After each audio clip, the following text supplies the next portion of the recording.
یا بنی اسرائیل اذکروا نعمتی التی انعمت علیکم وَأَوْفُوا بِعَهْدِي أُوفِ بِعَهْدِكُمْ وَإِيَّايَ فَارْهَبُونِ۔ بنی اسرائیل، چونکہ یہ لفظ پہلی مرتبہ قرآن مجید میں آ رہا ہے تو یہاں تھوڑی سی وضاحت کرنی ہوگی۔ ابن جو عربی میں بیٹے کے لیے آتا ہے ابن، اس میں جو شروع کا حمزہ ہے یہ در حقیقت اضافی ہے، اصل لفظ جو ہے بے نون پر مشتمل ہے، اسی لیے اس کی جمع سالم آتی ہے بنون۔ قرآن مجید میں المال والبنون زینۃ الحیات الدنیا، تو یہ جو اس کی جمع سالم ہے وہ در حقیقت بنون ہے، اور پھر اس کی حالت نسبی اور حالت جری بنین ہوگا، اور جب یہ مضاف بن جائے گا تو اس کا وہ نون گر جائے گا، تو اے بنی اسرائیل، اے اسرائیل کی اولاد۔ لفظی ترجمہ ہوگا اے اسرائیل کے بیٹوں، لیکن یہ کہ مراد اولاد ہے، اس میں برسبیل تغلیب اگرچہ خطاب مردوں سے ہو رہا ہے جیسے کہ قرآن مجید میں اکثر و بیشتر ہے، لیکن یہ کہ اس میں خواتین بھی شامل ہیں۔ تو یا بنی اسرائیل، اے اسرائیل کے بیٹوں، اسرائیل سے مراد کیا ہے؟ اس پر اتفاق ہے، اجماع ہے، حضرت یعقوب کا یہ لقب ہے۔ البتہ یہ لفظ بنا ہے اسر اور ایل دو سے مل کر۔ ایل کا لفظ جو ہے وہ عبرانی زبان میں الہ کے لیے ہے، الہ اور ایل ویسے بھی قریب قریب ہیں، اسی لیے تمام فرشتوں کے نام جبرائیل، میکائیل، اسرائیل، یہ تمام الفاظ کے ساتھ جو ایل آتا ہے یہ در حقیقت اسماعیل بھی سما اور ایل، چونکہ حضرت ابراہیم علیہ السلام نے دعا کی تھی پروردگار بیٹا عطا فرما، اس اعتبار سے جب اللہ تعالیٰ نے بیٹا عطا فرمایا تو اسماعیل نام رکھا، یعنی اللہ نے سن لیا۔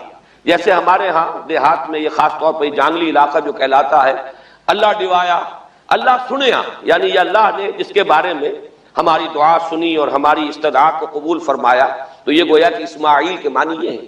تو اسرائیل جو ہے اسر اور ایل سے مل کر بنا ہے۔ عبرانی اور عربی زبان کے بارے میں یہ اختلاف ہے، ایک رائے تو یہ ہے کہ ماں بیٹی کا رشتہ ہے، عربی زبان عبرانی سے نکلی ہوئی، لیکن زیادہ اکثر محققین کی رائے یہ ہے کہ یہ دونوں بہنیں ہیں، کوئی اور کامن زبان تھی سیمیٹک لینگویج ابتدائی جس سے کہ یہ دونوں زبانیں پھر وجود میں آئی ہیں، گویا کہ ان کے درمیان رشتہ جو ہے وہ بہنیں ہونے کا ہے، ماں اور بیٹی کا نہیں ہے، لیکن ظاہر بات ہے کہ مشابہت اور ان کے اندر جو ہے قرب جو ہے اور مناسبت وہ بہت نمایاں ہے۔ اسر کے دو ترجمے کیے ہیں، یہودی علماء تو اس پر بہت زیادہ جزم کے ساتھ قائم ہے کہ اسر سے مراد ہے بطن، یعنی رجل عظیم، جواں مرد، بہت باہمت انسان، اس لیے کہ ان کے ہاں یہ عقیدہ ہے اور بڑی تحریف جو ہوئی ہے تورات میں، اس میں ایسی ایسی باتیں بھی ہیں۔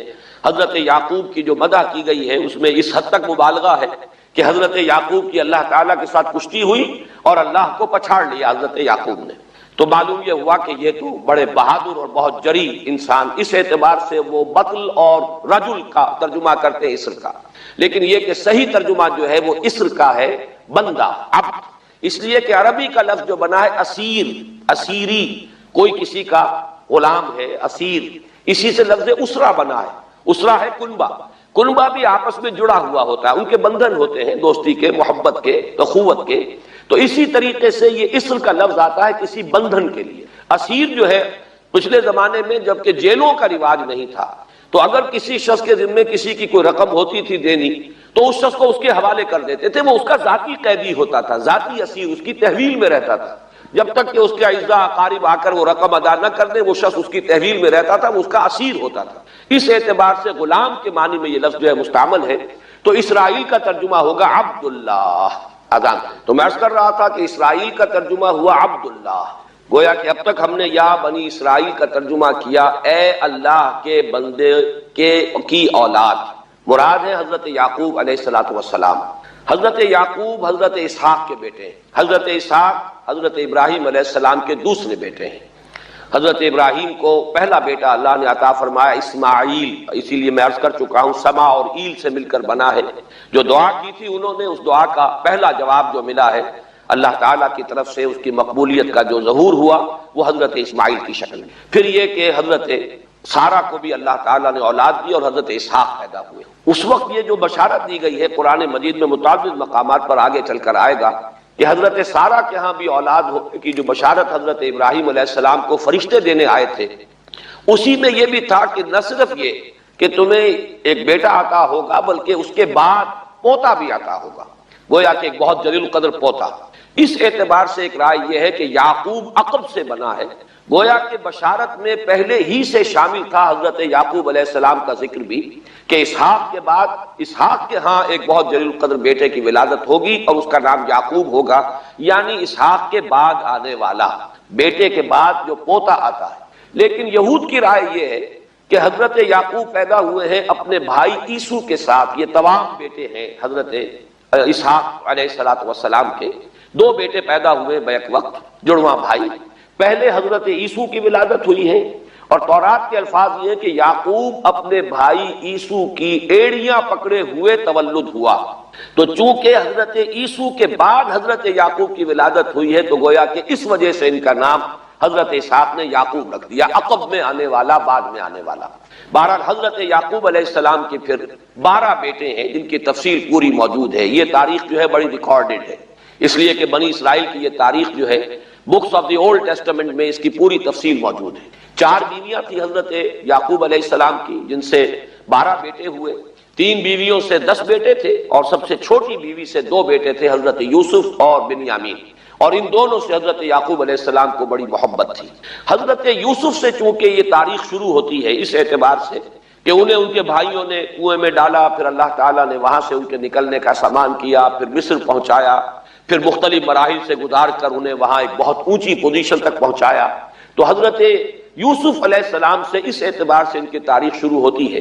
1906 قبل مسیح میں حضرت یوسف علیہ السلام کی پیدائش ہے، جہاں تک صحیح اندازہ کیا جا سکا ہے۔ یوں سمجھئے کہ آج سے تقریباً 4000 سال قبل یہ حضرت یوسف کی پیدائش ہے، اور حضرت یوسف پڑ پوتے ہیں حضرت ابراہیم کے۔ ان میں اگر آپ 200-250 سال کا اور اضافہ کریں تو آج سے کوئی 4,2500 سال قبل کی شخصیت بنتے ہیں حضرت ابراہیم علیہ السلام۔ حضرت یوسف کے زمانے میں پھر جیسے کہ وہ تفصیل سورہ یوسف میں آئے گی، یہ پورا خاندان آ کر کنعان میں تھے، لیکن وہاں سے آ کر مصر میں آباد ہو گئے۔ مصر میں ان کا بڑا اعزاز ہوا، اکرام ہوا۔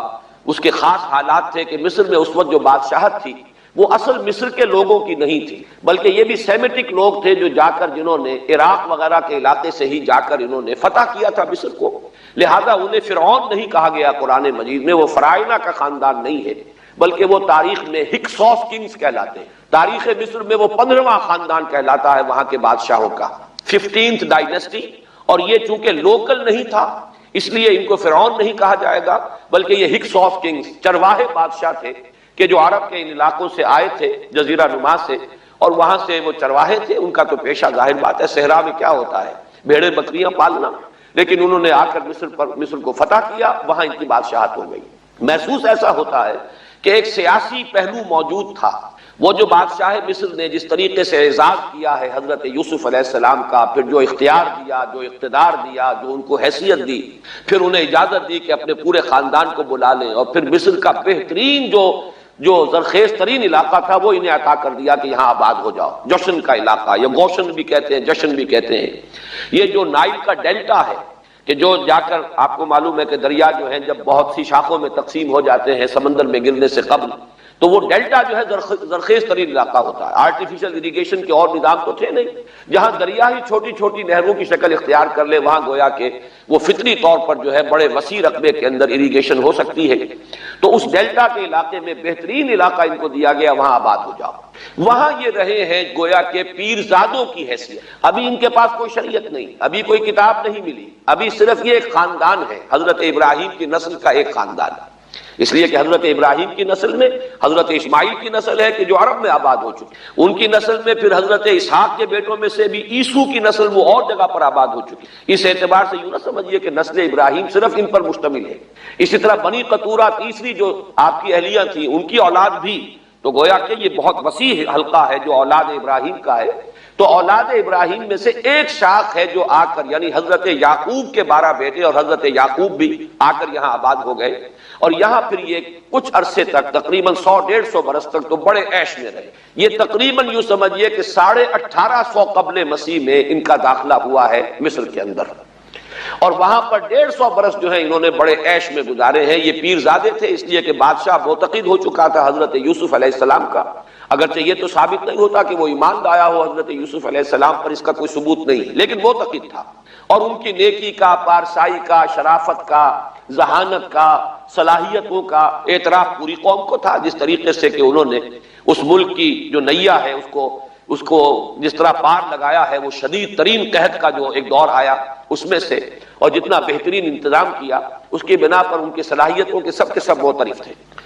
تو وہ 130 برس کی عمر میں غالباً ان کا انتقال ہوا ہے، اور 80 برس تک انہوں نے مصر پر گویا کہ جو سب سے زیادہ با اختیار شخص وہاں تھا بادشاہ کے بعد، بادشاہ اپنی جگہ پر تھا، لیکن یہ کہ جو بادشاہ کے بعد سب سے زیادہ با اختیار شخصیت تھی وہ حضرت یوسف کی تھی 80 برس تک۔ اور اس عرصے میں، اور پھر یہ 150 برس جو میں نے عرض کیا ہے کہ اس میں یہ خوب پھلے پھولے، ان کی اولاد جو ہے وہ کثرت کے ساتھ پھیلی، لیکن اس کے بعد وہاں پھر ایک انقلاب آیا۔ اس انقلاب کو آپ کہیں گے جیسے کہ مختلف ممالک میں آتا ہے، اب سنز آف دی سوائل جو اس ملک کے رہنے والے تھے، اصل آبادی قبطیوں کی، انہوں نے بغاوت کی اور ہکسوس کنگز کو نکال دیا، وہ خاندان ختم ہو گیا۔ جب وہ چلے گئے تو جو ہکسوس کنگز کے یہ گویا کہ بہت ہی منظور نظر تھے اور یہ مراعات یافتہ طبقہ تھا بنی اسرائیل کا، حضرت یعقوب کی اولاد کا، اب ان پر عتاب شروع ہوا، اب ان کا زوال آیا۔ تو یوں سمجھیے کہ تقریباً 400 برس اس کے بعد ان کے بڑی ہی شدت کے اور بڑی سخت غلامی کے، رفتہ رفتہ اس میں شدت پیدا ہوتی گئی ہے، لیکن یہ ہے کہ یہ 400 برس اس لیے کہ پھر 1300 قبل مسیح میں 550 برس بعد پھر ان کا ایکسوڈس ہوا ہے مصر سے، جب حضرت موسیٰ علیہ السلام کو اللہ تعالیٰ نے مبعوث فرمایا، پھر حضرت موسیٰ علیہ السلام ان کی نجات کا ذریعہ بنے، اور پھر مصر سے لے کر وہ انہیں نکلے ہیں، معجزانہ انداز میں ہی سمندر کو پھاڑ کر ان کے لیے اللہ نے راستہ بنایا ہے، قدم قدم پر معجزوں سے ان کی تائید کی ہے، کھانے پینے کے لیے صحرائے تیہ میں کچھ نہیں تھا تو من و سلوہ دیا ہے، پانی پینے کے لیے نہیں تھا تو ایک ضرب سے چٹان میں سے 12 چشمے جو ہے اللہ تعالیٰ نے بہا دیے کہ 12 قبیلے ہیں آپس میں لڑے نہ، کہیں پانی پینے پلانے پہ جھگڑا اور کہیں گھوڑا آگے بڑھانے پہ جھگڑا، قبائلی زندگی میں یہ بڑا سینسیٹیو ایشو ہوتا ہے، لہذا قد علم کل اناس مشربہم، ہر قبیلے کے لیے ایک گھاٹ معین ہو گیا، تمہارا چشمہ یہ ہے، تمہارا چشمہ یہ ہے، ایک ضرب سے 12 چشمے پھوٹ گئے۔ پھر انہیں وہاں کوہ طور کے قریب پڑاؤ ڈال کر ان کو وہاں چھوڑ کر حضرت موسیٰ علیہ السلام جو ہے اللہ تعالیٰ کی طلبی پر کوہ طور پر گئے ہیں، وہاں تورات عطا ہوئی۔ تو تورات کے عطا کیے جانے کے بعد اب سمجھیے کہ اب ان کی حیثیت ایک امت کی بن گئی، کتاب پر امت کی تشکیل ہوئی۔ یہ امت مسلمہ قرآن مجید کی بنیاد پر امت ہے، جب یہ کتاب دی گئی ہے اس کی بنیاد پر ایک شریعت دی گئی ہے، کتاب دی گئی ہے، کتاب ہدایت ہے، تو اس نے امت کی شکل اختیار کی۔ یہی وجہ ہے کہ لفظ امت جو ہے قرآن مجید میں صرف مکی صورتوں کے اندر، مدنی صورتوں میں استعمال ہوا ہے۔ کنتم خیر امت اخرجت للناس سورہ آل عمران میں، کذالک جعلناکم امۃ وسطا لتکونوا شہداء علی الناس ویکون الرسول علیکم شہیدا، یہ سورہ بقرہ میں آگے چل کر آ جائے گا۔ تو اصل میں جیسے تشکیل امت جو ہوئی ہے وہ در حقیقت مدنی دور میں آ کر ہوئی ہے جبکہ شریعت عطا کی جا رہی ہے۔ اسی طریقے سے یہ ایک خاندان تھا، حضرت ابراہیم کی نسل کی ایک شاخ، اس نے امت کی حیثیت اختیار کی ہے جبکہ صحرائے تیہ میں جب ان کا قیام تھا اور اس صحرائے سینا میں، اور وہاں پر پھر حضرت موسیٰ علیہ السلام کو تورات دی گئی اور شریعت دی گئی، تب سے یہ امت ہے، اور یہ ہے 1300 قبل مسیح، 610 عیسوی میں۔ اب سمجھیے 1300 وہ جمع کیجئے، 610 یہ جمع کیجئے، 1910 برس بعد پھر حضور صلی اللہ علیہ وسلم پر قرآن مجید کی وحی کا آغاز ہوا، اور 622 میں حضور نے ہجرت فرمائی، اور اس کے بھی کوئی 2 سال یا 1 سال کے بعد جو ہے یہ آیات نازل ہو رہی ہیں جو ہم اس وقت پڑھ رہے ہیں۔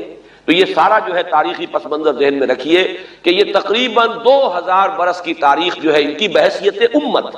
ویسے تو ان کی تاریخ اگر شروع کریں گے بنی اسرائیل تو حضرت یعقوب سے شروع ہونی چاہیے، اور وہ اس سے زیادہ ہو جائے گی طویل، لیکن در حقیقت امت کی حیثیت سے ان کی تاریخ 2000 برس کی شمار ہوگی کہ 1300 قبل مسیح میں جب ہجرت کی ہے حضرت موسیٰ علیہ السلام نے اپنی قوم کو لے کر مصر سے، اور جب صحرائے سینا میں آئے ہیں، سینائی پیننسولا میں، اور پھر کتاب ملی ہے، تورات عطا کی گئی، شریعت عطا کی گئی، تب سے اس کا امت کی حیثیت سے آغاز ہوا۔ ایک بات اور نوٹ کر لیجئے، ان کو امت مسلمہ کیوں نہیں کہا گیا؟ اس کے لیے اس کا ایک سبب ہے۔ در حقیقت امت مسلمہ کا لفظ یا خیر امت یا امت کا لفظ جو ہے اس موجودہ امت کے لیے اس لیے استعمال کیا گیا ہے کہ یہ امت کسی ایک نسل پر مشتمل نہیں، یہ امیین اس کے نیوکلیس ہے، لیکن یہ کہ ہر نسل کے لوگ اس میں آ کر شامل ہوئے ہیں، ہر قوم جو ہے اس میں آ گئی ہے، اس لیے اس کا نام جو ہے وہ صفاتی ہے۔ امت مسلمہ، لیکن چونکہ یہ سابقہ امت مسلمہ ایک ہی نسل پر مشتمل ہے، حضور صلی اللہ علیہ وسلم سے پہلے کسی نبی اور کسی رسول کی بعثت اس کی قوم سے باہر نہیں ہوئی، کسی ایک خاص قوم کی طرف بعثت ہوئی ہے، کسی خاص علاقے کی طرف بعثت ہوئی ہے۔ بعثت عمومی الی کافۃ الناس، یہ صرف محمد الرسول اللہ صلی اللہ علیہ وسلم کی امتیازی شان ہے۔ وما ارسلناک الا کافۃ للناس بشیرا ونذیرا۔ اس اعتبار سے ان کا جو ہے اس میں علم گویا کہ بنی اسرائیل ہی ہے کہ جو برقرار رہا ہے، اے اسرائیل کی اولاد۔ اگرچہ میں اس موضوع پہ تقریریں کر چکا ہوں، لیکن آج پھر اس گفتگو کے حوالے سے بات چیزیں تازہ کرتا ہوں۔ اس وقت عالمی سطح پر یہودی جمع عیسائی بریکٹ میں کر لیجیے، اور امریکہ جمع یورپ یہ بریکٹ میں کر لیجیے۔ ان کا اندر معاملہ کیا ہے؟ اصل جو ہے اس میں پیچھے مائنڈ ہے، ماسٹر مائنڈ، سازشی ذہن، وہ یہود کا ہے۔ باقی عیسائی آلہ کار بن گئے ہیں۔ جو 100% آلہ کار ہے یہود کا وہ پروٹیسٹنٹس ہیں۔ پروٹیسٹنٹزم یہود ہی نے پیدا کرایا تھا، یہود ہی نے یورپ کے اندر سود کا رواج شروع کروایا، ورنہ سود حرام تھا وہاں پر بھی، یوزری بھی اور کمرشل انٹرسٹ بھی، دونوں حرام تھے، یہ یہودیوں نے کروایا۔ اور پھر پہلا بینک بنوایا ہے انگلستان کے اندر، بینک آف انگلینڈ۔ اور جو پوپ کے خلاف بغاوت کرائی تو پہلی بغاوت ہوئی انگلستان کے اندر، جو چرچ آف انگلینڈ علیحدہ ہو گیا پوپ سے، اور اسی کو یہودیوں نے قرار دیا یہ ہمارا ماڈرن اسرائیل ہے، یہ اسرائیل ہمیں دیا ہے گاڈ نے، یہ جو ہے برطانیہ۔ اس کے کچھ عرصے کے بعد یہی جو ہے ایکسوڈس ہوا ہے اور وہ امریکہ میں جا کے آباد ہوئے، لہذا امریکہ کو بھی جیوز نے کہا ہے دس از اندر اسرائیل، یہ ہمارے اصل اسرائیل، ماڈرن اسرائیل یہ ہے۔ اس لیے کہ جو انہیں وہاں پر اقتدار حاصل ہوا ہے، جو قوت حاصل ہوئی ہے، جس قدر دولت انہوں نے وہاں جمع کی ہے، وہاں کے جس طریقے سے جکڑ لیا ہے حکومتوں کو، فرنگ کی رگے جہاں پنجے یہود میں ہے۔ ٹھیک 100 سال پہلے علامہ اقبال یہ مشاہدہ کر کے آ گئے تھے یورپ میں، اور کون دیکھنے والا تھا کہ وہاں کیا ہو رہا ہے، بیہائنڈ دی سین کیا ہے، سامنے کیا ہے، پردے کے پیچھے کیا ہے۔ فرنگ کی رگے جہاں پنجے یہود میں، اس وقت فرنگ کا امام تھا برطانیہ، یہ وہ سلطنت تھی جس پر سورج کبھی غروب نہیں ہوتا تھا۔ آج وہ فرنگ کا امام امریکہ، افغان، یہ برطانیہ تو اب وہ جو ایک نظم ہے کہ بچپن میں پڑھی تھی، London bridge is going down going down going down, اس کی مثال ہے۔ برطانیہ کی کوئی حیثیت ہی نہیں، ورلڈ پاور کی حیثیت نہیں ہے، وہ تو چھوٹا بھائی اس نے بنا رکھا امریکہ نے اپنا، تو اس حیثیت سے جو ہے اس کی کوئی حیثیت ہے، ورنہ کوئی اور حیثیت نہیں۔ بہرحال ان دونوں میں یہ ہے کہ پیچھے ماسٹر مائنڈ، سازشی ذہن، پلاننگ، اسکیم، ساری یہودیوں، اعلی کار امریکہ سب سے بڑھ کر، اس کے بعد برطانیہ، اور اس میں اصل پروٹیسٹنٹس، ان میں بیپٹسٹ، ان میں اس سے بھی آگے بڑھ کر ایونجلسٹ، جن کو کہتے ہیں بورن اگین کرسچنز، جن کو کہتے ہیں نیو کنزرویٹو کرسچنز، یہ تمام اصطلاحات آپ اخبارات میں پڑھتے ہوں گے، ان کو گروپ کرنا، یہ اصل اعلی کار۔ ان کو ایک نیا نام دیا گیا ہے کرسچین زائنسٹ۔ ایک یہودی زائنسٹ ہیں، سارے یہودی زائنسٹ نہیں ہیں، بہت سے یہودی ہیں جو یہ زائنسٹ کے مخالف ہیں۔ چنانچہ میری ہیوسٹن میں ملاقات ہوئی تھی ڈاکٹر وشو براڈ، بہت بڑا پروفیسر ایمیریٹس یہودی، لیکن یہ کہ اس نے کہا، بڑے اجتماع میں کہا، ہمارا اجلاس تھا وہاں پر، ہم نے یہ جو ہے بلایا تھا، ایک یہودی، ایک عیسائی اور ایک مسلمان، تینوں جو ہیں وہ تقریریں کریں۔ نے کہا تھا کہ وی آر ناٹ سپورٹنگ اسرائیل۔ اس نے وہ عیسائی جو آیا ہوا تھا پروفیسر، اس نے they are supporting Israel, we are not supporting Israel. اسی طرح میری جو ہوئی تھی round table conference, round table, اس میں ایک یہودی پروفیسر تھے، وہ ہسٹری کے پروفیسر، میں نام بھول رہا ہوں ان کا، انہوں نے کہا آئی ایم اینٹی زائنسٹ، میں زائنسٹ کے خلاف ہوں۔ تو زائنسٹ جو ہے اصل میں ایک سیکولر یہودیوں کی تحریک ہے، اور اس کے سب سے بڑے سپورٹرز کرسچین زائنسٹ وہ امریکہ میں بیٹھے ہوئے۔ تو یہ ہے صورتحال۔ یہ جان لیجئے کیتھولکس جو ہیں یہ اتنے پرو یہودی نہیں ہیں، اب رفتہ رفتہ وہ بھی اس کے اندر آ کر شامل ہو گئے۔ یورپ جو ہے زیادہ کیتھولکس ہے، رومن کیتھولکس۔ رومن کیتھولکس کا یہ بھی آپ نے جملہ پڑھ سنا ہوگا کہ یہ جو ترکی جو ہے ہمارا ملک، یہ جو کوشش کرتا رہتا ہے گھسنے کی یورپین یونین کے اندر، تو ایک دفعہ جان شراک نے کہا تھا، بڑا پیارا جملہ تھا، Why doesn't Turkey understand that we are a Christian club؟ یہ ہماری جو یونین ہے یورپین، یہ تو کرسچین کلب ہے، وہ مسلمان ہے، وہ کس وجہ سے آنا چاہتا ہے بندہ، کیوں داخل ہونا چاہتا ہے؟ Why doesn't Turkey understand that we are a Christian club؟ لیکن یہ ہے رومن کیتھولکس، اور ان کا میں بعد میں آپ کو بتاؤں گا۔ یہی آپ کو معلوم ہے کہ یورپ نے عام طور پر اسرائیل کا اتنا ساتھ نہیں دیا جتنا امریکہ دیتا رہا ہے، اور کسی درجے میں ان کے دلوں میں سافٹ کارنر جو ہے عرب فلسطینیوں کے لیے بھی رہا ہے۔ یہ معاملہ ایران کے بارے میں بھی رہا ہے، جس قدر اسٹرانگ ایکشن امریکہ لینا چاہتا ہے، یہ جو ہے اس کے ساتھ نہیں ہے۔ تو یہ تھوڑا سا فرق ہے۔ وہ میں اس کا ایک بنیاد بعد میں بتا دوں گا آپ کو۔ بہرحال ان کا ایک جو ایجنڈا ہے وہ دو سمجھیے کہ دو اس کے نکات ہیں، دو رسیوں کے مانند یہ آپس میں بٹا ہوا ہے۔ پہلا، عالم اسلام کے مادی اور مالیاتی وسائل خصوصاً تیل پر قبضہ، یہ ان کا دنیاوی اعتبار سے، دولت کے اعتبار سے، وسائل کے اعتبار سے اس وقت کا ایجنڈا ہے۔ ویسے تو اس سے اوپر وہ چاہتے ہیں پوری دنیا پر، وہ تو بعد کی بات ہے، لیکن ابھی نہ وہ روس کو چھیڑ رہے ہیں نہ چین کو چھیڑ رہے ہیں۔ چین تو ان کا سب سے بڑا جو ہے بزنس پارٹنر ہے، سب سے بڑا، اور چین کو رفتہ رفتہ وہ اپنی لائن پر لا رہے ہیں۔ اب تو صرف یہ کہ وہ ایک پارٹی گورنمنٹ وہاں رہ گئی ہے جو کہ کمیونزم کے دور کی یادگار ہے، باقی ان کی جو اکانومی ہے وہ تو آ چکی ہے اسی رخ کے اوپر جو یورپ کی ہے، مغرب کی ہے۔ نمبر دو ایجنڈا کیا ہے؟ دنیا میں کہیں بھی اسلام کے بحیثیت ایک نظام زندگی ظاہر ہونے کا کوئی موقع نہیں دینا۔ We have to nip the evil in the bud at any cost۔ یہ ان کے ایجنڈے کا دوسرا بنا ہے۔ یہ دو ہیں انٹرٹوائنڈ، جیسے آپ لڑیوں کو بٹ دے کر رسی بناتے ہیں، ایسے یہ دو لڑیے ہیں۔ اسلام کا پولیٹیکل سوشو اکنامک سسٹم کہیں نہ آ جائے، ہو نہ جائے آشکارا شر پیغمبر کہیں، یہ ابلیس نے کنکلوڈ کیا، وہ جو ابلیس کی مجلس شورا ہے، ہو نہ جائے آشکارا شر پیغمبر، کہیں ایسا نہ ہو کہ پیغمبر کی شریعت دنیا کے سامنے آ جائے، پیغمبر کا نظام آ جائے۔ الحذر، آئین پیغمبر سے 100 بار الحذر، حافظ ناموس زن، مرد آزما مرد آفری، یہ معاشرت کی نظام ہو گیا۔ موت کا پیغام ہر نوع غلامی کے لیے، نہ کوئی فخور و خاکہ نہ گدائے رہنسی، یہ سیاسی نظام آ گیا، اور کرتا ہے دولت کو ہر آلودگی سے پاک و صاف، منعموں کو مال و دولت کا بناتا ہے امین۔ تم دولت کے امین و مالک نہیں ہو، اور اس سے بڑھ کر اور کیا فکر و عمل کا انقلاب، بادشاہوں کی نہیں اللہ کی ہے یہ زمین، ان الارض للہ۔ یہ نظام کہیں نہ آ جائے، یہ جس پہ کہ وہ خطرہ محسوس کر رہا تھا۔ اور اس کے بعد یہ کہتے ہیں یہ تو تھا عصر حاضر کے تقاضے، لیکن یہ کہ صورتحال کیا ہے، ہو نہ جائے آشکارا شر پیغمبر کہیں، ہے یہی، یہ معاملہ اس طرح رکھو کہ خود مومن ہے محروم یقین، یہ غنیمت ہے کہ خود مومن ہے محروم یقین۔ ہمیں اگر کوئی سہارا ملتا ہے تو اس سے کہ مومنوں کو بھی، نام نہاد مسلمانوں کو بھی اپنے اس نظام پر یقین نہیں، وہ نماز پر یقین رکھتے ہیں، روزے پر رکھتے ہیں، زکوٰۃ کو بھی دو بیج اللہ تعالیٰ نے جس کو توفیق دیتا ہے، حج کرتے ہیں، عمرے کرتے ہیں، یہ ہے سب، لیکن یہ کہ یہ غنیمت ہے، چشم عالم سے رہے یہ پوشیدہ یہ آئین تو خوب۔ وہ ابلیس کہتا ہے کہ یہ آئین چشم عالم سے پوشیدہ رہنا چاہیے، یہ غنیمت ہے کہ خود مومن ہے محروم یقین۔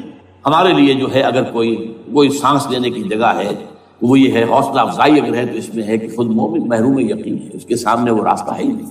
اب لیجیے یہودیوں کے ایجنڈے کو میں تجزیہ کر رہا ہوں۔ سب سے پہلے world bank, IMF، globalization, TRIPS, ان تمام ہتھ کنڈوں کے ذریعے عالمی مالیاتی استعمار جو بظاہر امریکہ کا ہوگا حقیقت یہود کا ہوگا۔ یہودیوں کے نزدیک پوری نوع انسانی حیوانوں کے مانند ہے، they are not human beings, they are goyams, they are gentiles، یہ انسانی شکل میں حیوان ہیں، اور جیسے حیوانوں کو ایکسپلائٹ کرنا، استعمال کرنا انسانوں کا حق ہے۔ گھوڑے کو آپ باندھتے رہے ہیں نا ٹانگے کے آگے، اور بیلوں سے آپ ہل جتواتے رہے ہیں، تو جیسے یہ حق ہے ایسے ہمارا حق ہے پوری دنیا کے جو ہے وسائل ان کو کھینچے۔ ہاں جیسے گھوڑے اور بیل کو بھی کچھ نہ کچھ دانا تو ڈالنا پڑتا ہے، چارہ تو دینا پڑتا ہے، تو ان کو بھی کچھ دو۔ یہ پوری نوع انسانی ورکرز بن کر رہ جائے، حیوان بن جائیں، بالکل شہوت کے غلام بنا دو انہیں، اخلاقی اقدار کا بیڑا غرق کر دو، خاندانی نظام کو تہوبارہ کر دو۔ یہ باقاعدہ جو protocols of the elders of the Zion سب میں موجود ہے، لکھا ہوا، جو 1897 میں انہوں نے پاس کیا اپنا پروگرام، بیسل سوئٹزرلینڈ کا ایک شہر ہے۔ Protocols of the elders of the Zion, ان کو حیوان بنا دو، بس حیوانوں سے کام لیتے رہو۔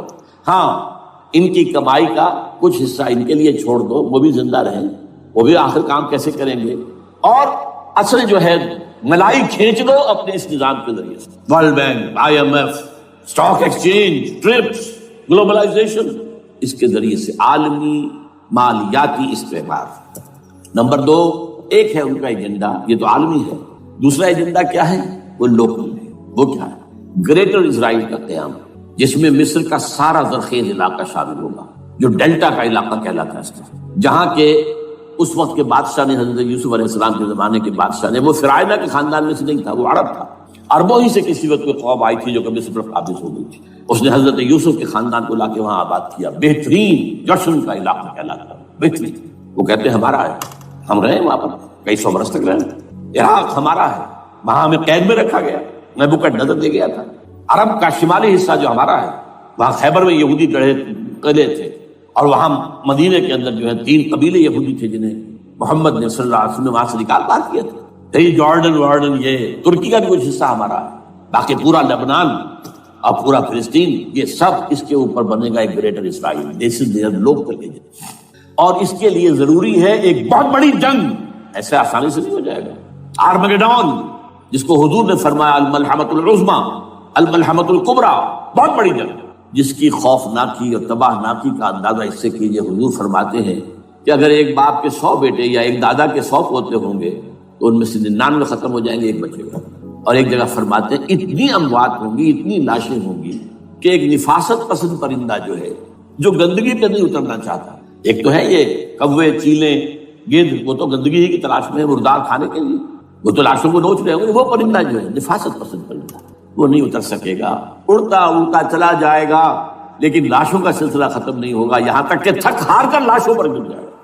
یہ دور نہیں ہے، اس لیے کہ اس پر متفق ہیں یہودی بھی اور عیسائی، پروٹسٹنٹس عیسائی اس کے اوپر پوری طرح متفق ہیں۔ آرمگیڈون، جسے آپ 3rd ورلڈ وار کہہ لیں، الملحمۃ العظمیٰ کہہ لیں، الملحمۃ الکبریٰ کہہ لیں، حضور کے الفاظ میں یہ آئے گی۔ اس کے نتیجے میں گریٹ اسرائیل بنے گا۔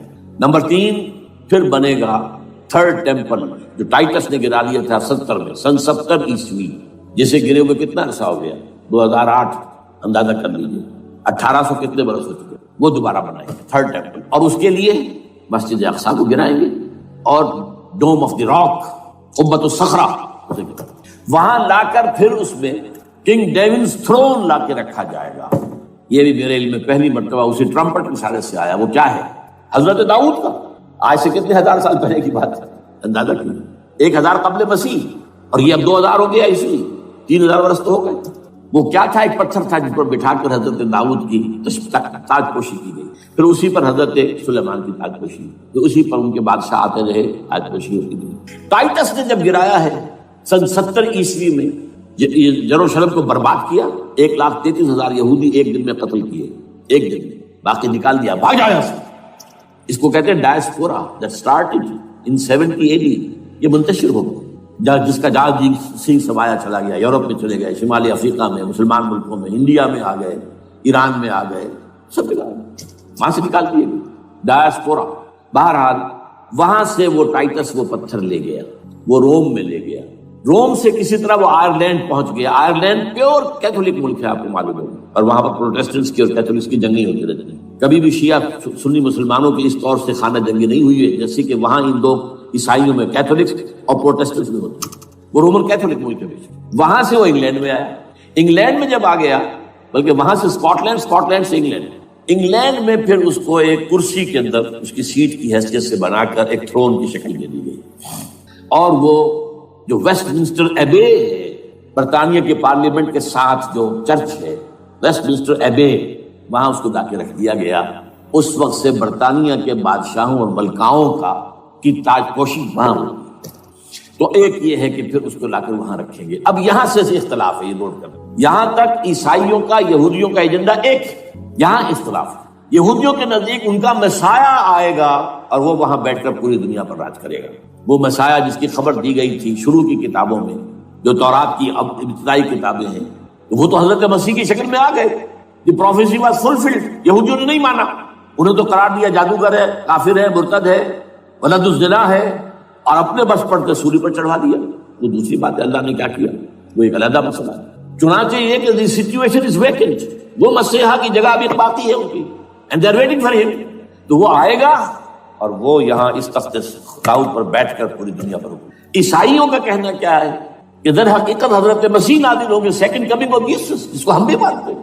اگر کہ ہوگا کیسے، حالات و واقعات کا کیا ہمارے نزدیک رنگ ہے، وہ کچھ مختلف ہے، وہ ویسے بیان نہیں کر سکتا۔ حضرت مسیح علیہ السلام پھر اس تخت پر بیٹھیں گے ان کے عیسائیوں کے مطابق۔ چنانچہ پوپ جو مر گیا ہے، پال سیکنڈ، اس کو یہ ٹرمپٹ والے کہتے ہیں شیطان، اور ان کا کہنا یہ ہے کہ اس شیطان نے the old ancient Roman holy Roman empire کو ریوائیو کیا ہے یونائٹڈ یورپ بنا کر، اور ان کا مقصد کیا ہے کہ یہ فلسطین میں ایک رومن کیتھولک حکومت قائم کرنا چاہتے ہیں۔ یہودی اپنی حکومت چاہتے جو ہے، اور وہ اپنی حکومت چاہتے ہیں۔ یہ ان کا کہنا ہے، یہ میں نہیں جانتا کہ اس میں کس حد تک ان ایک دوسرے پر الزام درست ہے. لیکن جیسے کہ آپ کو معلوم ہے کہ انڈونیشیا کے اندر بھی ہوا تھا، ایک جزیرے کو تقسیم کر دیا، ایک حصہ جو ہے اس کا وہ رومن کیتھولک ریاست بن گیا. شاید نائجیریا میں بھی اس طرح کا معاملہ ہوا ہے تھوڑے علاقے کے اندر وغیرہ وغیرہ. تو یہ ہے. لیکن بہرحال یہ ان کا عیسائیوں کا معاملہ کیا ہے؟ میں نے جیسا کہ بتایا کہ یہ تو اس ایجنڈے کے اندر متفق ہے، اور عیسائی بھی ورلڈ ڈومینیشن، مالیاتی جو ہے استعمار، اس کے لیے کوشاں ہے. لیکن ان کے نزدیک حضرت عیسیٰ ابن مریم آئیں گے علیہ الصلوۃ والسلام اور وہ حکومت کریں گے. اس پورے ڈرامے کا اسکرپٹ پورا یہودیوں کا لکھا ہوا ہے، اور انہی کی سازش اس پورے ڈرامے کے پیچھے ہے. البتہ بظاہر اس ڈرامے کا بڑا کیریکٹر جس سے آپ ہیرو کہیں وہ امریکہ ہے، اور اس کے تابع یورپ بھی ہے. یہ ہے عالمی سطح پر معاملہ اس وقت. ویسے میری 2 کتابیں جو ہیں اس پر کتابچے ہیں. 4 سال پہلے میں نے اسی مقام پر 2 تقریریں کی تھی، ایک موجودہ عالمی حالات اور اسلام کا مستقبل. وہ دوسرا حصہ جو میں اس وقت نہیں چھیڑ رہا، ہوگا کیا اصل میں، جس میں یہ ہے کہ کہیں اسلامی ریاست قائم ہو، خلافت کا نظام قائم ہوگا کہاں ہوگا یہ میں بات نہیں کر رہا. حضرت مہدی کا ظہور ہوگا، وہ آئیں گے عرب کے اندر. پھر یہ ہے کہ وہ جو گریٹر اسرائیل کے خلاف جہاد ہوگا، اور اللہ کرے گا کہ رفتہ رفتہ یہ ممالک جو ان سے لے لیے جائیں گے، یہاں تک کہ بالآخر ایک یہودی اعلان کر دے گا میں ہوں مسیح، جس کو کہ عیسائی بھی کہتے ہیں اینٹی کرائسٹ، اور یہ کہتے ہیں یہ بیپٹسٹ بھی کہ اینٹی کرائسٹ جو ہے وہ یہودی ہوگا. جبکہ کچھ عرصے پہلے بہت بڑا پروپیگنڈا ہوا تھا کہ اینٹی کرائسٹ جو ہے، دجال جو ہے، وہ تو مسلمان ہوگا. نہیں، لیکن وہ کہتے ہیں کہ ہوگا یہودی ہوگا. اور پھر اس یہودی کو قتل کریں گے حضرت مسیح، دی ریئل مسیح، اصل مسیح جو اٹھا لیے گئے درمیان میں، وہ آئیں گے، اور ان کے ہاتھوں دجال بھی قتل ہوگا، اور پھر مسلمانوں کے ہاتھوں ایک ایک یہودی ختم ہوگا. پھر ایک عالمی اسلامی ریاست قائم ہوگی حضرت مسیح کے ہاتھوں، اور وہاں پر حضرت مسیح ایک حدیث میں آتا ہے 40 برس تک پوری دنیا پر حکومت کرے. بہرحال یہ دوسرا پکچر ہے جو ہمارے سامنے، میں اس وقت کی تفصیل میں نہیں جا رہا. جو ان کے سامنے پکچر ہے وہ میں نے آپ کو بیان کر دیا. اب اس میں تجزیہ کیجئے افغانستان پر حملے کا اصل سبب جو میں نے 2 بتایا نا، 2 لڑیاں ہیں ان کے ایجنڈے کی. ایک اسلام کہیں ظاہر نہ ہو جائے، اسلام کا نظام ظاہر نہ ہو جائے، اور ایک مسلمانوں کے مالیاتی خاص طور پر تیل کے وسائل پر قبضہ. اب افغانستان میں کیا ہوا ہے، یہ سارا معاملہ تھا اسلام کا راستہ روکنے کے لیے، کہ یہاں تو اسلام ایک شکل دکھا رہا ہے اپنی، اور اگر انہیں موقع مل گیا تو یہ تو ایک ایسی ویلفیئر اسٹیٹ قائم کر دیں گے. زکوٰۃ کا نظام قائم ہو جائے گا تو اعلیٰ ترین ویلفیئر اسٹیٹ قائم ہو جائے گی.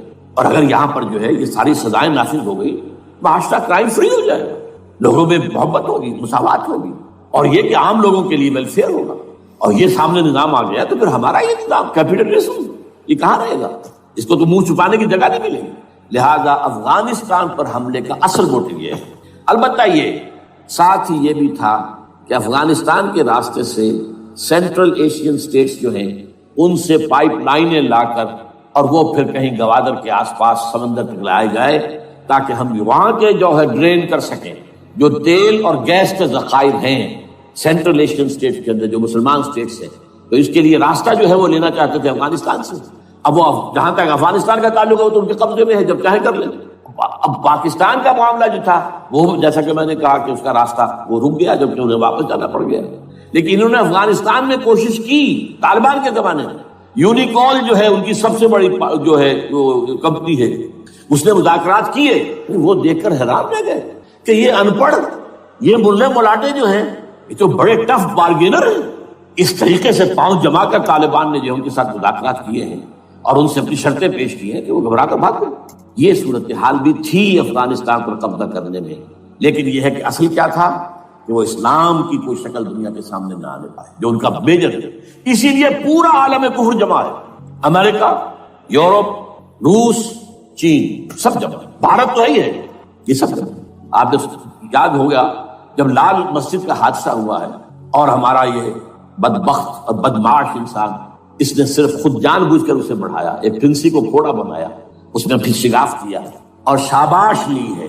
امریکہ سے شاباش آ گئی، نیٹو سے شاباش آ گئی، رشیا سے شاباش آ گئی، چائنا سے شاباش آ گئی. وہ چونکہ محسوس کر رہا تھا کہ اندرون ملک تو میری اب کشتی ڈگمگا رہی ہے، ڈاواڈول ہے. I have to have more support from outside. اور for that I have to do it. کہ دیکھو میرے عین قلب میں پاکستان کے یہ پھوڑا نکل آیا تھا، یہ بنیاد پرستی کا اور یہ شدت پسندی کا اور یہ تنگ نظری کا اور یہ فلاں کا، یہ دہشت گردی کا. اور میں نے دیکھو کیسے اس میں چیرا دیا. کتنے لوگوں کو ختم کر دیا ہے۔ اچھا، اس میں یہ بھی ذہن میں رکھیے کہ افغانستان کے بارے میں یہودیوں کے علم میں ہے کہ حضور کی حدیثیں کیا ہے۔ حضور کی حدیث ہے یخرج من خراسان رایات سود، خراسان کے علاقے سے کالے جھنڈے لے کر فوجیں چلیں گی، لا یردھا شیء، کوئی طاقت ان کو رخ نہیں موڑ سکے گی، حتیٰ تنصب بیلیا، یہاں تک کہ وہ آ کے بیت المقدس میں جھنڈے گاڑ دیے جائیں۔ دے نو اٹ، یہ جان لیجیے، یہ لوگ پڑھے لکھے لوگ ہیں۔ میں آپ کو ایک واقعہ سناتا ہوں۔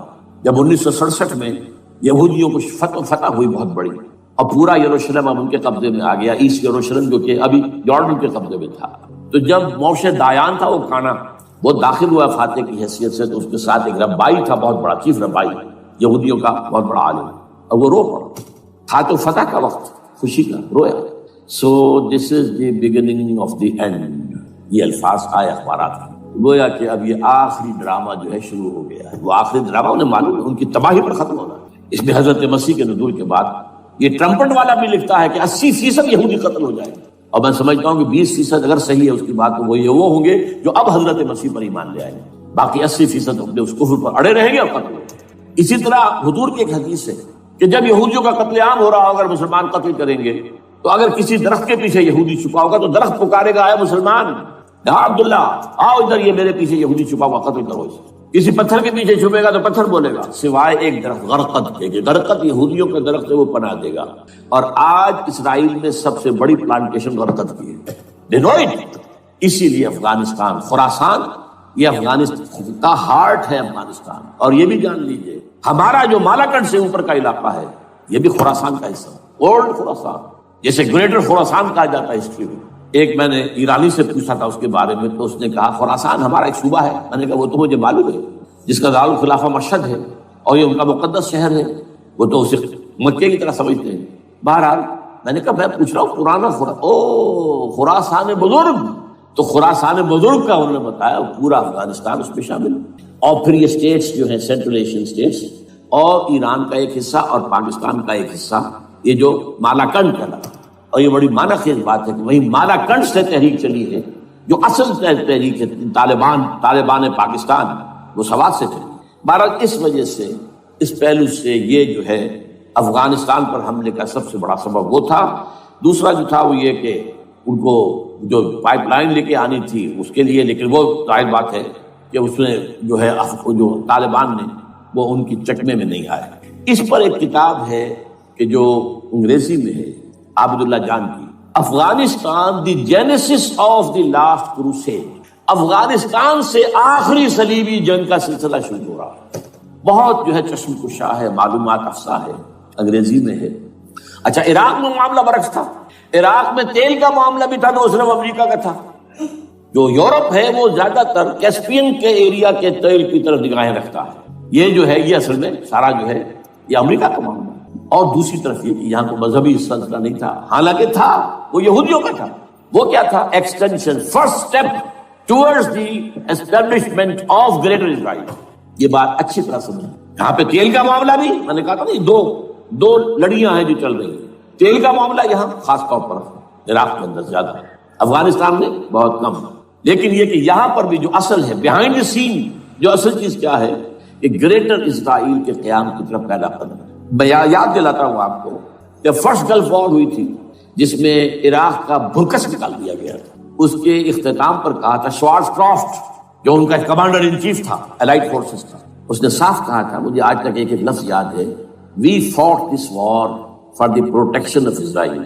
اور اب جو ابھی ہوا معاملہ، جب صدام گرا ہے، اس کا مجسمہ بھی گرا ہے، تو اس کے بعد وہ شخص، وہ بدبخت، وہ خبیث جو ابھی پڑا ہوا کومے میں، شیرون نے کہا تھا ان قریب عراق پر ہماری حکومت ہوگی۔ اور اس سے پہلے تو ہم صرف عراق میں سے یوفریٹس تک کا علاقہ مانگتے تھے، دریائے فرات تک کا۔ اب ہمارا مطالبہ یہ ہے کہ ہم تو در حقیقت دجلہ تک جائیں گے، دجلہ، تاکہ پورا کا پورا جو فرٹائل دو آبا ہے دجلہ اور فرات کے درمیان کا بہترین علاقہ، وہ سارا ہمارے پاس۔ اس سے آپ اندازہ کر لیجیے کہ یہ دونوں چیزیں جو ہیں دونوں جگہ موجود ہیں۔ وہاں مذہبی زیادہ ہے افغانستان کا، لہذا یہاں بہت بڑی جو ہے کولیشن بن گئی۔ عراق میں تو وہ کولیشن نہیں بن سکتی، یورپ بھی ساتھ نہیں آیا، یورپ بھی ساتھ نہیں آیا، America had to go it alone, اسے کرنا پڑا۔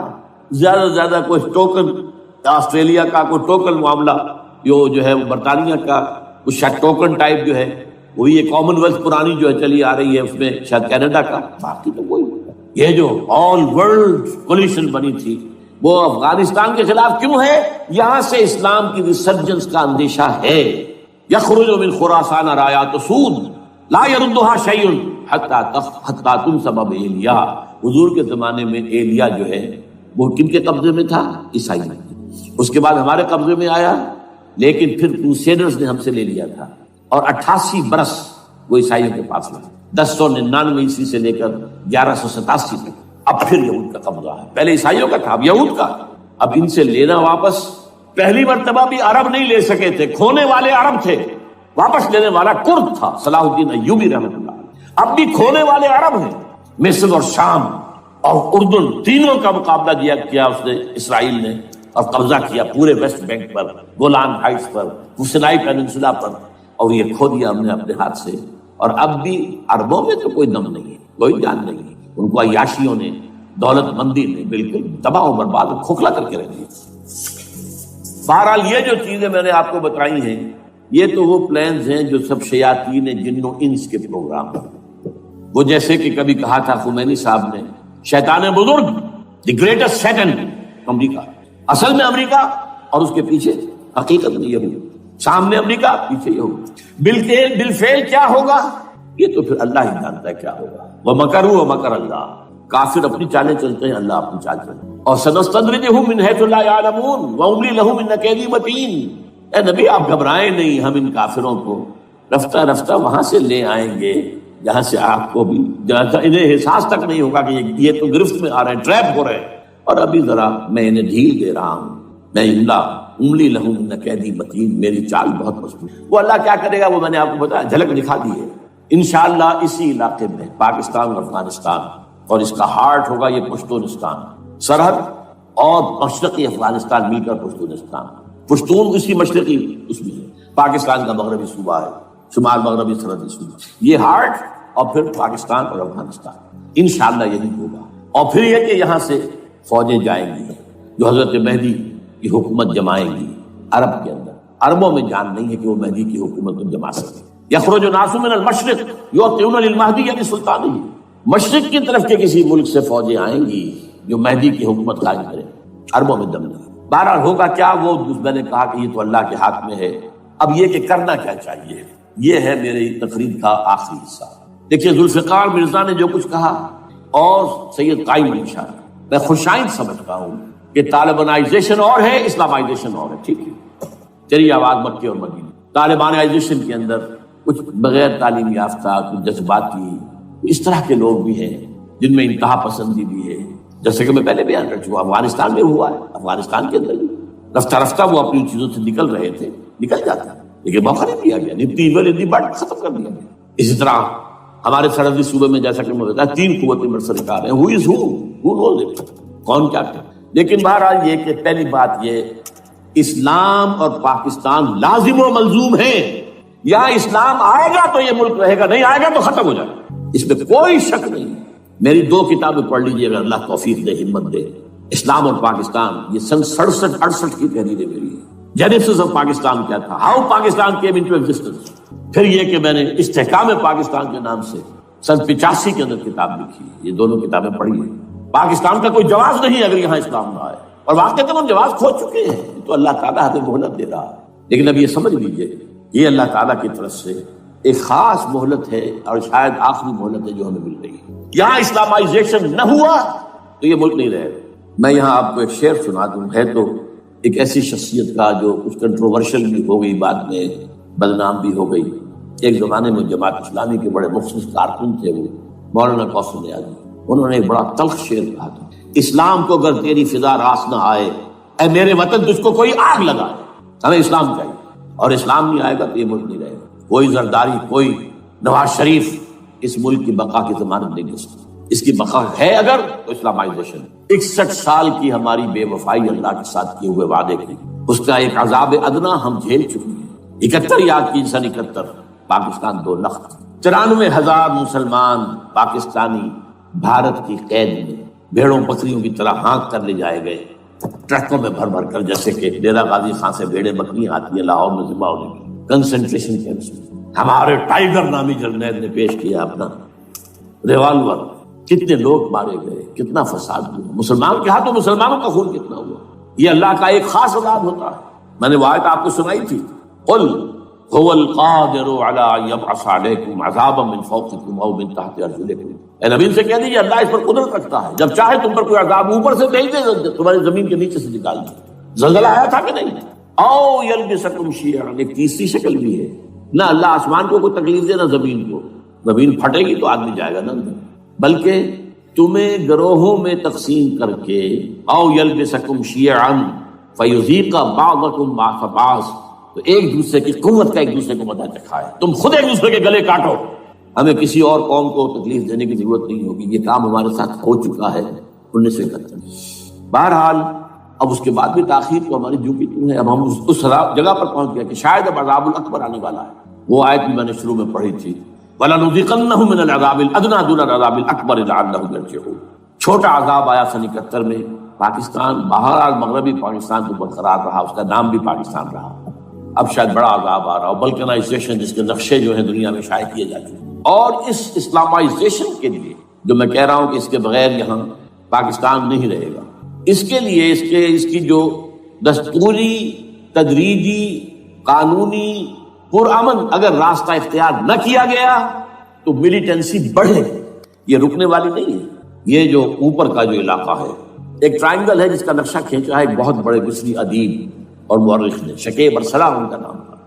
انہوں نے کہا ہے کہ یہ پامیر سطح مرتفع جو ہے، پامیر جسے روف آف دی ورلڈ کہا جاتا ہے، اس سے پہاڑوں کے سلسلے نکلتے ہیں، کوئی چین کی طرف چلا گیا، کوئی تبت کی طرف چلا گیا، کوئی قراقر نظر آ گیا پاکستان کی طرف، ہمالیہ آ گیا پاکستان انڈیا کی طرف، ادھر ہندو کش چلا گیا افغانستان میں۔ یہ سب جیسے کہ ایک جو پہیا ہوتا ہے اس کے جو لگے ہوتے ہیں اسپوکس جنہیں کہتے ہیں، اس نے کہا کہ ایک طرف ہمالیہ اور ایک طرف ہندو کش، اس کے درمیان میں جو قوم رہتی ہے، اب نوٹ کر لیجیے، یہ ہمالیہ کا اینڈ جو ہے مغربی، وہ کیا ہے، یہ نتیا گلی وغیرہ اسی کا حصہ ہے، اس کے بعد ختم، دریائے سندھ بہ رہا ہے، لیکن اوپر جا کے وہ ٹرن دیتا ہے رائٹ کو، تو پھر اب وہ قراقرم اور ہمالیہ کے درمیان جاتا ہے، یہاں تک کہ انڈیا سے جو اس کا داخلے کا راستہ آ جاتا ہے۔ لیکن یہ جو ہے یہ درمیانی راستہ، یہ اصل میں ہندو کش ادھر اور ہمالیہ ادھر، اس کے درمیان جو قوم آباد ہے، اور اس ٹرائنگل کا بیس ہے مالاکنڈ کا پہاڑ، مالاکنڈ، ہمالیہ، ہندو کش۔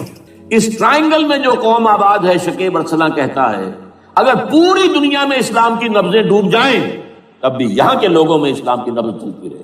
یہ وہ علاقہ جہاں سے پاکستان کے طالبان کا آغاز، جہاں سے پرامن تحریک چلی تھی، اس کا راستہ روک دیا گیا، اب وہ شدت پسندی پر آ گئے، اور یہ شدت پسندی بڑھے گی اگر آپ نے تشدد سے روکا، اگر امریکہ کے چمچے بنے رہے، اگر امریکی ایجنڈے ہی کو پورا کرتے رہے اور اپنے لوگوں کو مارتے رہے، تو جواب میں دریک چراغ حقیقت قبول کیا تم نے تو موج دودھ سے صد آفتاب ابھریں گے۔ یہ اب جو آ رہے ہیں، کہاں سے آ رہے ہیں آپ کے یہ خودکش حملہ آور؟ یہ وہی ان لوگوں کے رشتے دار ہیں جو امریکی بمبارڈمنٹ میں مارے گئے، کتنے ہیں جن کے بچے ختم ہو گئے، بیٹے مر گئے۔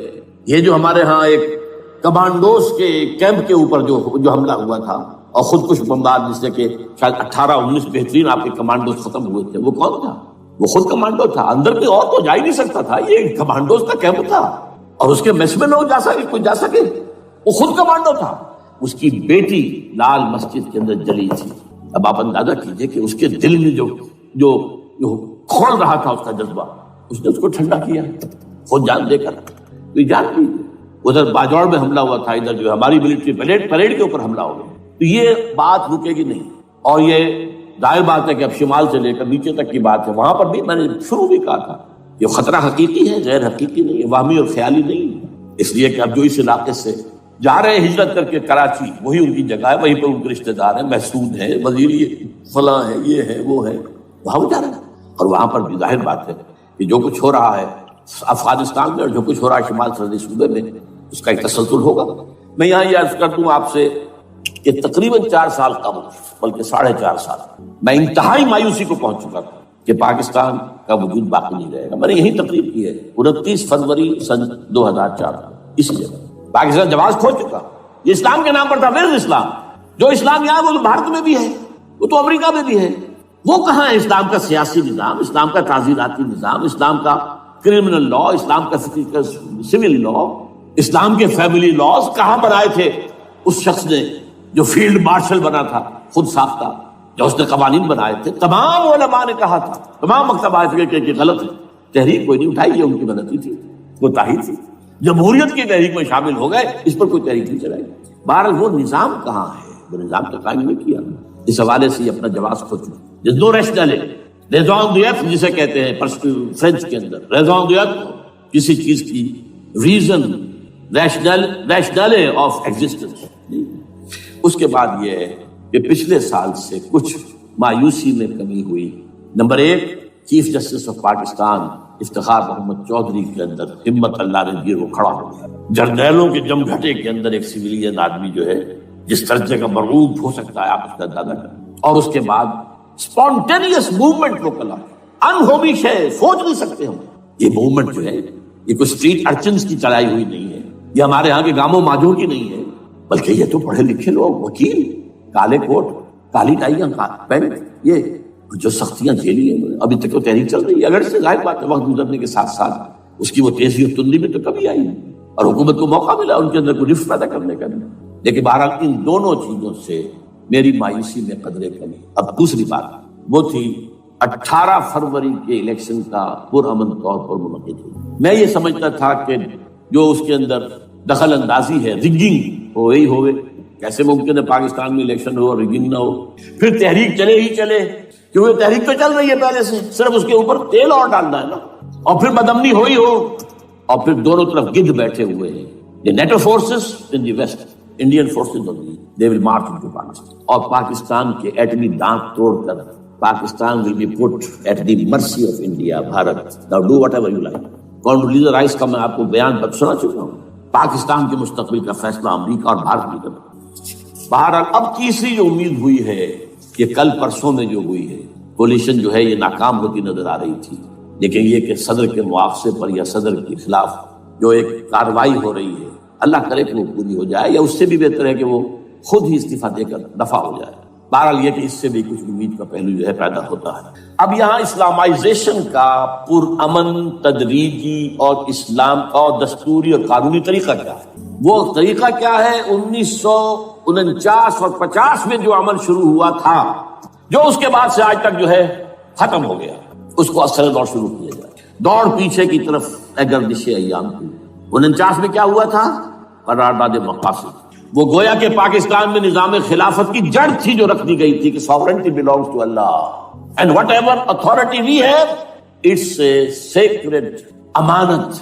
یہ تو اصل میں استعمال کی جائے گی یہ قوت کتاب و سنت کے دائرے کے اندر۔ this is خلافہ، in essence it is خلافہ۔ خلافت کی بنیاد رکھ دی گئی۔ اس سے پہلے 48 میں سن 47 کی ایک تقریر کی وجہ سے جو غلط فہمی پیدا ہوئی تھی قائد اعظم کی 11 اگست کی، اس کا انہوں نے کراچی کی ہائی کورٹ بار ایسوسیشن میں جا کے کہہ دیا تھا۔ کچھ لوگ شرارت کے ساتھ یہ پروپیگنڈا کر رہے ہیں کہ پاکستان میں دستور شریعت پر مبنی نہیں ہوگا، یہ فتنہ ہے، غلط کہہ رہے ہیں، نفی کر دی تھی۔ اب یہ دوسری بات ہے کہ اندھوں کے اندھے جو ہیں وہ اس 11 اگست کی تقریر کو لیے پھرتے ہیں، اس کے ایک جملے کو، اور یہ اتنی کھلی بات جو کی شریعت کا لفظ، شریعت، پاکستان کا دستور جو سمجھتا ہے کہ شریعت پر نہیں مبنی ہوگا وہ غلط کہتا ہے، وہ شریر ہے، شرارت پیدا کر رہا ہے۔ یہ قائد اعظم کا الفاظ۔ بہرحال اس کے بعد ایک عمل کیا ہوا تھا سن 50 میں، یہاں کے سیکولر عناصر نے ایک بڑا شور مچایا، کس کا اسلام لاؤ گے؟ شیعہ کا، سنی کا، دیوبندی کا، بریلوی کا، وہابی کا، کس کا اسلام؟ اللہ تعالیٰ غریق رحمت کرے ان بزرگوں کو۔ پاکستان کے تمام مذہبی مکاتب فکر کی ٹاپ کی قیادت جمع ہو گئی کراچی، شیعہ بھی، اہل حدیث بھی، بریلوی بھی، دیوبندی بھی، 31 علماء، جماعت اسلامی بھی، مولانا مودودی بھی اس میں تھے۔ انہوں نے 22 پرنسپلز ایگریڈ اپون، دستور بنانے کے لیے 22 پرنسپلز ہیں، حاضر بناؤ دستور۔ اب کوئی دلیل نہیں رہی، کوئی عذر نہیں، تمام مکاتب فکر کے لوگ جمع۔ بعد میں ہوا کیا ہے، اس میں کس کا کتنا رول ہے، یہ بڑی درد بھری داستان ہے، میں اس وجہ کو چھیڑنا نہیں چاہتا۔ حاصل کیا ہے، وہاں سے ہمارا پروسیس ڈیریل ہوا، کچھ اپنوں کے کیے، کچھ بیرونی دباؤ۔ قرارداد مقاصد کی سزا دی گئی لیاقت علی خان کو، تم نے پاس کرائی ہے، اسے ایسے قتل کیا گیا کہ سراغ تک نہیں ملا کہ کسی نے قتل۔ یہ ایسی تو نہیں ہوتا، اس کے پیچھے بڑے بڑے کریکٹرز، بڑے بڑے کردار۔ اب اس کے بعد وہ عمل کیسے شروع ہو؟ ضیاء الحق نے جو ایک ادارہ قائم کیا تھا فیڈرل شریعت کورٹ، اصولی اعتبار سے بہترین قدم تھا۔ وہ کیا تھا؟ یہ شریعت کورٹ ہے، اس میں کوئی شخص لائے پیٹیشن کہ پاکستان کا فلاں قانون جو ہے میں ثابت کرتا ہوں کتاب و سنت کے منافی ہے، یا کورٹ سو موٹے لے لے کسی بھی معاملے کو، ایگزسٹنگ جو قوانین ہیں ان کا جائزہ لے کہ اس میں یہ پورا قانون یا اس کی یہ شق جو ہے یہ خلاف شریعت ہے، اس پر آرگومنٹ ہو، دونوں طرف کے دلائل ہوں، علماء بھی آئیں، وکلاء بھی آئیں، بحث کریں۔ شریعت کورٹ کا تو میدان ہوتا کھلا، بالآخر اگر کورٹ فیصلہ دے دے کہ ہاں یہ ایگزسٹنگ قانون یا جو قانون قابل زیر غور ہے بننے جا رہا ہے یہ خلاف شریعت ہے یا جزوًا شریعت کے خلاف ہے، تو وہ اسے کینسل کر دے گا اور کہہ دے گی کورٹ کہ اگر یہ مرکزی معاملہ ہے تو مرکزی حکومت، صوبائی معاملہ تو صوبائی حکومت اتنی مدت میں 3 4 6 مہینے کے اندر اندر اس کی آلٹرنیٹ لیجسلیشن کر لے، جیسے ہی مہلت ختم ہوگی یہ قانون ڈیفنکٹ ہو جائے گا۔ اصولی اعتبار سے اس سے زیادہ صحیح اسکیم کوئی نہیں سوچ سکتا، آج بھی میں قائل ہوں، لیکن یہ بدبختی تھی اس شخص کی، ضیاء الحق کی، اس کو بالکل غیر مؤثر کر دیا، 2 ہتھکڑیاں پہنا دی، 2 بیڑیاں پہنا دی۔ کانسٹیٹیوشن آف پاکستان آپ کے دائرۂ کار سے خارج ہے، یہ سیکریٹ کاؤ ہے، ہاتھ نہ لگانا۔ جو جوڈیشل پروسیجرل لاز ہیں، ضابطۂ دیوانی، ضابطۂ فوجداری، یہ بھی تمہارے دائرے سے خارج ہے۔